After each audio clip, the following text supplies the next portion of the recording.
এই ঠাকুরের যে ক্রম পর্যায়ে পালা হয়, বছরে 3 বার পালা আমাদের হয়, আর 1 বছর পালা অন্যান্য নাপিত গোষ্ঠী হয়ে থাকে, প্রামাণিক গোষ্ঠী হয়ে থাকে।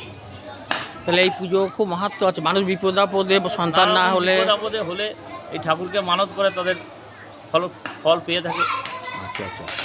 আর 12 মাস পুজো, এই পুজো চালানোর জন্য কি ভক্তদের দানই হয় না নিজেদেরও কিছু খরচা করতে হয়? ভক্তরাও দান করে, তবে ম্যাক্সিমাম ক্ষেত্রে নিজেদেরকে বেয়ার করতে হয় নিজেদের। আচ্ছা, এই যে এত ভালো মন্দির বাগানো হয়েছে, এটা তো ভক্তরাই করে দিয়েছে? ভক্তরাও করেছে, আবার নিজেরা যারা শরিকানি তারাও এসছে, তারাও করেছে। মানে ভক্তরা যাদের মনোবাসনা পূর্ণ হয়, মনোবাসনা পূর্ণ হয়েছে, তারা করেছে। আচ্ছা আচ্ছা। মায়ের মূর্তি কি কষ্টি পাথরের নাকি? মায়ের মূর্তি না, এটা বাবা ধর্মরাজের মূর্তি, এটা কোষ্ঠী পাথরের। এবার ন্যাচারালি এই ঠাকুরটা পুজো হয় টোটাল 9টা গ্রাম নিয়ে।